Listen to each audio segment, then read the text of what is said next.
Tous les jours, Jean-Luc vous a intéressé à un programme pour nous. C'est votre session de rattrapage. Et aujourd'hui, avant la flamme, vous, le héros de l'espace radiophonique, vous avez décidé de nous faire oublier Paris, le temps d'un voyage. Allez, emmenez-moi loin d'ici, grand foufou. Va falloir vous calmer sur les lancements, Philippe. Les gens vont finir par se rendre compte que vous êtes en dépression. Surtout qu'aujourd'hui, je vous préviens, rien de joyeux. Non, rien de joyeux. Je vous propose un voyage qui fait froid dans le dos.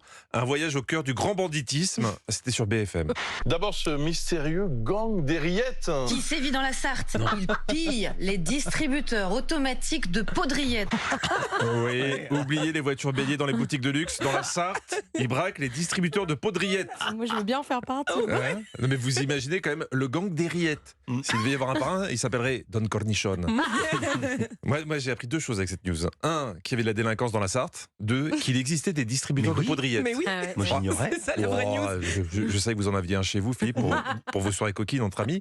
Mais je ne savais pas qu'il y en avait dans l'espace public.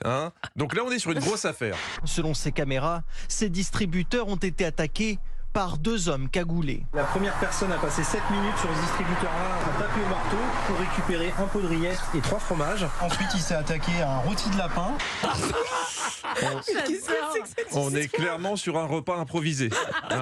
Tous les gens de la Sarthe qui recevaient hier soir sont en garde à vue. Et vous vous rendez compte que BFM a quand même envoyé une équipe de tournage pour couvrir cet événement. Niveau actu, ils étaient vraiment sur la jante. Et ils ont même trouvé un invité pour nous éclairer sur ce fléau.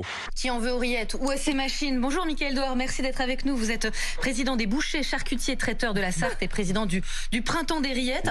Oh non, ça c'est mignon. Il y a un président du printemps des rillettes. Ça fait quand même beaucoup d'informations dans une seule séquence. Mais moi, vous me connaissez, tout ce qui touche aux faits divers, ça me passionne. En plus, cette histoire sera certainement adaptée au cinéma avec Tom Cruise. Donc, j'ai voulu savoir la suite. C'est pour le principe d'aller casser une machine. Il y a un message ou c'est des gens tout simplement qui ont faim. Les vitres ont été cassées pour prendre tout ce qu'il y avait à l'intérieur. Donc visiblement, c'est pour le manger. Encore une enquête rondement menée. Les rillettes ont été volées pour être mangées. Devant autant de violence, j'ai préféré revenir à Paris avec sa nouvelle chaîne locale. Vous regardez 20 minutes TV, nous sommes le lundi 19 juin. Voici les titres que nous avons sélectionnés pour vous. Voilà les titres. Une chaîne qui vous éclaire sur l'actualité. 20 minutes TV, ma nouvelle passion. Et leur émission d'accueil, Salut l'Île-de-France, présentée par Olivier Kemener, je vous en ai déjà parlé. Et Olivier, il a vraiment pris la confiance quand il accueille ses invités. Et puis Elodie Lambourg, qui est directrice de la communication et collecte chez AIDS. Bonsoir.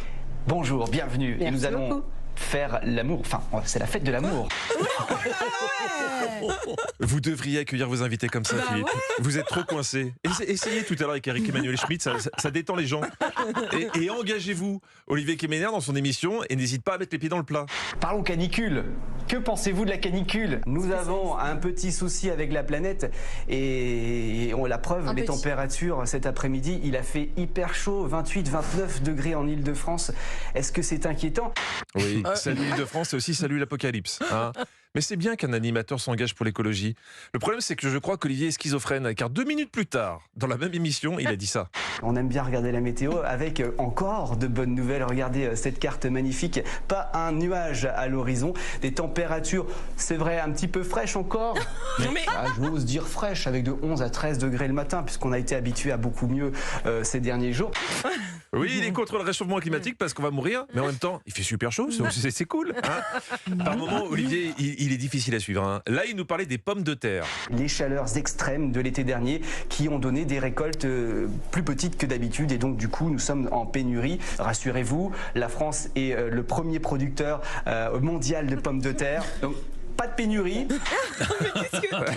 Faut pas me faire des trucs comme ça. Moi, on peut déconner avec tout, les rillettes, le réchauffement climatique, mais pas les patates. Mais il n'y a pas qu'Olivier qui est approximatif. Il y a aussi les invités. Comme cette personne venue présenter un site pour adopter des animaux. La France était le pays qui a abandonné le plus d'animaux en Europe. Ah bon? Toutes les 2 minutes, un animal est abandonné en France. Donc ça fait 300 animaux abandonnés tous les ans. Non. Le compte est bon. J'ai raconté sur mes doigts, il n'y a rien qui va dans ce calcul. Et enfin, salut Île-de-France, c'est aussi des conseils pleins de bon sens. En ce vendredi 2 juin, n'oubliez pas de fêter les Blandines si vous en connaissez. Oui, si on n'en connaît pas. Sinon, il y a moins d'intérêt. Aujourd'hui, 21 juin, c'est la fête de la musique. Alors si vous connaissez quelqu'un qui s'appelle Musique, faites-lui un bisou de ma part. Merci beaucoup Jean-Luc Lemoyne. Je faisais le télescopage avec l'invité qu'on a eu qui parlait de police scientifique pour aller les envoyer dans la Sarthe. Les gangs des rillettes, attention. Non mais le gars qui a piqué le rôti de lapin. Ouais. Où est-il Là, maintenant, on ce est sur rôti du de grand lapin banditisme.